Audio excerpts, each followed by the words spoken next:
उसने बोला कि स्कूल और पब्लिक प्लेसेस में हिजाब नहीं होना चाहिए। तो बोला कि साहब हम मुसलमान हैं, सबसे पहले हम हिजाब को हटाते हैं। ना हिजाब पहनेगा ना क्रॉस पहनेगा, कहानी खत्म। उधर सऊदी अरब के न्यूज चैनल अल अरबिया के मुताबिक मुस्लिम देश मिस्र ने वहां के स्कूलों में बुर्का पहनने पर बैन लगा दिया। मिस्र के शिक्षा मंत्रालय ने सभी सरकारी स्कूलों को 30 सितंबर से शुरू होने वाले नए शैक्षणिक सत्र से इसका सख्ती से पालन करने के आदेश दिए, जिसके तहत बुर्का या हिजाब पहनकर या किसी भी तरह से चेहरा ढककर स्कूल आने वाली छात्राओं को एंट्री नहीं देने की बात कही गई। दोस्तों, एक और खबर आई है कजाकिस्तान से।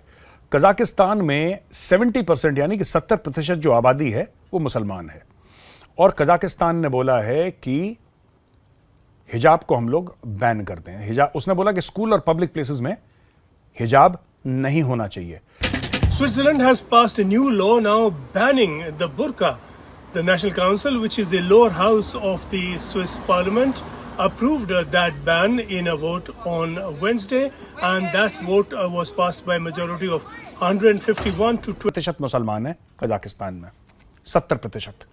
और कजाकिस्तान कहता है कि स्कूलों में हिजाब इसलिए नहीं पहनना चाहिए क्योंकि आप क्या कर रहे हैं, ये जानबूझ के आप सेक्युलरिज्म के खिलाफ जा रहे हैं। तो भारत में जो लोग हिजाब हिजाब हिजाब कर रहे हैं उनको भी ये पता होना चाहिए कि आप सेक्युलरिज्म के खिलाफ जा रहे हैं जब आप हिजाब पहनते हैं। यहां पे कजाकिस्तान जो एक मुसलमान देश है, 70% लोग मुसलमान हैं, उन्होंने बोल दिया आउट, कोई नहीं पहनेगा, कोई किसी मजहब का कुछ नहीं होगा। मिस्र सरकार के नए आदेश के मुताबिक स्कूल आने वाली छात्राएं अपने बाल ढकने के लिए हेड स्कार्फ पहन सकती हैं, लेकिन वो अपना चेहरा नहीं ढक सकती। मिस्र के सरकारी स्कूलों में 30 सितंबर से शुरू होने जा रहे नए सत्र से इस आदेश का पालन सख्ती से किया जाएगा। मिस्र में पिछले कई सालों में स्कूल में बुर्का पहनने पर बहस चल रही थी। न्यूज चैनल अल अरबिया के मुताबिक पूरे मिस्र में कई निजी संस्थान पहले से ही नकाब पहनने पर प्रतिबंध लगा चुके हैं, और सबसे पहले उन्होंने हिजाब हटाया कि बोला कि साहब हम मुसलमान हैं, सबसे पहले हम हिजाब को हटाते हैं, जाओ, और कोई नहीं पहनेगा। फ्रांस ने भी यही काम करा। फ्रांस ने बोला हम क्रिश्चियन हैं, क्रॉस नहीं पहनेगा, कोई नहीं पहनेगा, स्कूल के अंदर घुसेगा नहीं क्रॉस पहन के, ना हिजाब पहनेगा ना क्रॉस पहनेगा, कहानी खत्म। तो दोस्तों, ये होती है सेक्युलरिज्म। भारत में नहीं जैसे ड्रामा कर दिया और एक लड़की को आपने फालतू में हीरो बना दिया कि बहुत शेर है, और अलकायदा भी उसकी तारीफ कर रहा है और सब तारीफ कर रहे हैं कि वो शेरनी है। कोई शेरनी वेरनी नहीं है। भारत का संविधान है, भारत का संविधान उसको इजाजत देता है, भारत का संविधान उसको यह इजाजत देता है कि प्रोटेस्ट करे। हिजाब पहनने की बात नहीं कर रहा भारत का संविधान। तो ऐसे में तो आप कर ही सकते हैं, वरना इतने शेर के बच्चे हैं, वो जो कर्नाटक की लड़की थी, इतने शेर के बच्चे हैं। तो ये देखो ना, ईरान में लड़कियां क्या कर रही हैं। ईरान में लड़कियां कह रही हैं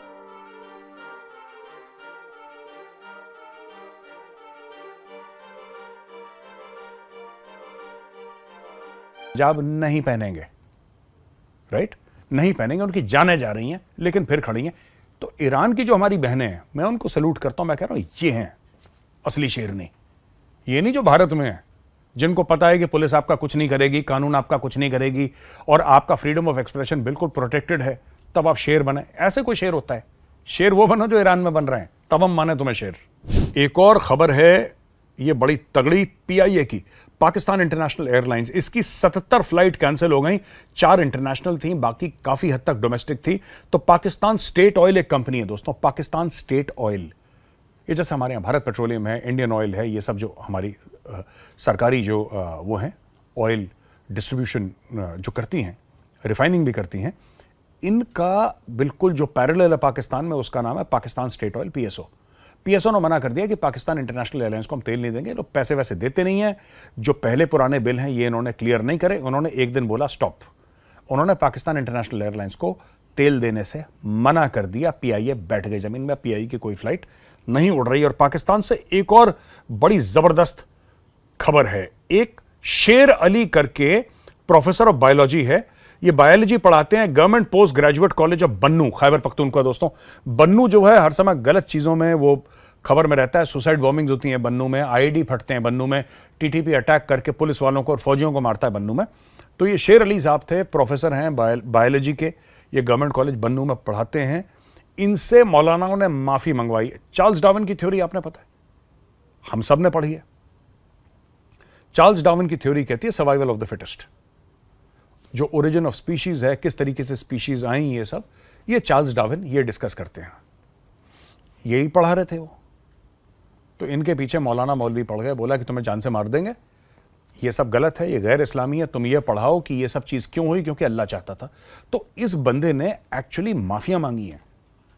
ये बड़ा लंबा चौड़ा एक चीज उसने पढ़ी वहां पे कि मैं माफी चाहता हूं कि मैंने आज तक ये पढ़ाया है और मैं मानता हूं कि जो कुछ करती है चार्ल्स डार्विन कोई नहीं है, झूठ है, सब फरेब है, फ्रॉड है, ठीक है।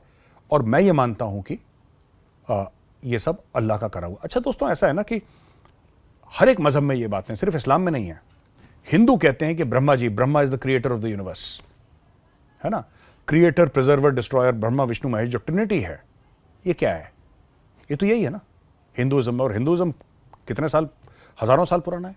क्रिश्चियनिटी में कहते हैं, क्रिश्चियनिटी में जेनेसिस है। अगर आप ओल्ड टेस्टामेंट, बाइबल के दो हिस्से हैं, ओल्ड टेस्टामेंट और न्यू टेस्टामेंट। ओल्ड टेस्टामेंट का पहला चैप्टर है genesis, in the beginning God created the earth.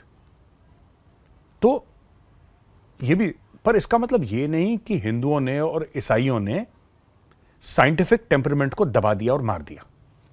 इसका मतलब ये नहीं कि वहां पे साइंस नहीं पढ़ाते। अनफॉर्चुनेटली पाकिस्तान जैसे, और ये सारे मुस्लिम देशों में प्रॉब्लम नहीं है, क्योंकि साइंस पढ़ाते हैं सऊदी अरब में, साइंस पढ़ाते हैं यूएई में, बड़ी अच्छी अच्छी यूनिवर्सिटीज है वहां पे, टॉप क्लास के साइंटिस्ट वहां से धीरे धीरे निकल रहे हैं, और कितने, आप मॉडर्न एजुकेशन देख लीजिए, मलेशिया में मुस्लिम कंट्री है, इंडोनेशिया मुस्लिम कंट्री है, टॉप एंड एजुकेशन हो रहा है वहां पे, बहरीन, ये सब मुस्लिम कंट्रीज हैं। ये सिर्फ कुछ मुस्लिम कंट्रीज में ये खाज है दिमाग में, ये दिमाग की खुजली है दोस्तों, कि सबको बंद करवाओ और सारे मौलवी घेर के एक प्रोफेसर पर दबाव डाल रहे हैं कि तुम ये बोलो। उसने बोल दिया, उसको अपनी जान बचानी थी, उसको कौन सा मरना है, वरना कल उसके घर में सुसाइड बॉम्बर भेज देते। तो ये हुआ है पाकिस्तान में दोस्तों। कैप्टेगन क्या है? सोचिए कैप्टेगन क्या है। कैप्टेगन एक ड्रग है जिसको गरीबों का कोकेन कहा जाता है।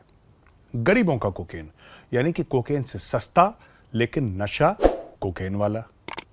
जो कैप्टेगन खाता है, इसकी खासियत है कि उसका दिमाग कुंद हो जाता है, उसको अच्छे और बुरे में दोस्तों फर्क नहीं पता चलता, उसको थकान नहीं होती, उसको नींद नहीं आती। अब आप ये सोचेंगे कि मेजर साहब आप ये नशे के पदार्थों के बारे में हमें क्यों सिखा रहे हैं, क्यों समझा रहे हैं? दोस्तों पता ये लगा है, जेरूसलम पोस्ट की कहानी सामने आई है और उसने बोला है कि जो हमास के आतंकी 7 अक्टूबर को इजराइल के अंदर घुसे थे और वहां पे उन्होंने कत्ल व गारत करी थी और मासूमों को मारा था, वो सब के सब कैप्टेगन लेकर आए थे, क्योंकि मरे आतंकियों के शरीर पे कैप्टेगन की गोलियां मिली हैं। कैप्टेगन उनके पाउचेस में था, उनको दे रखा था वहां पे कि अगर नशा नीचे उतरे दोबारा कैप्टेगन खा लेना। उनको मिला है, तो ये पता लगा कि सब के सब जो थे वो कैप्टेगन खा के आए थे दोस्तों।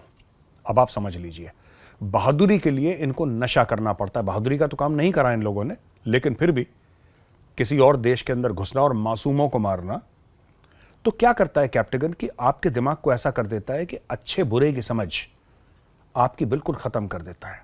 हमास को वैसे इस गोली की जरूरत थी नहीं, क्योंकि अच्छे और बुरे की समझ हमास में वैसे भी नहीं है, लेकिन फिर भी इन सबको ड्रग्स दिए गए कि जब ये 2 साल के बच्चे की हत्या करें, जब किसी लड़की का ये रेप करें, जब किसी बुजुर्ग महिला की छाती पे ये AK-47 से गोली उतारें, तो इनके हाथ ना कांपें। इसलिए हमास की लीडरशिप ने सबको कैप्टेगन के ड्रग्स दिए। कैप्टेगन की और स्टोरी है दोस्तों, ये सीरिया, जो बशार है सीरिया में, उसका भाई ये धंधे करता है और वहां पे प्रोडक्शन भी होता है, वहां से सेल भी होती है। ये सऊदी अरब से लेकर, कुवैत से लेकर,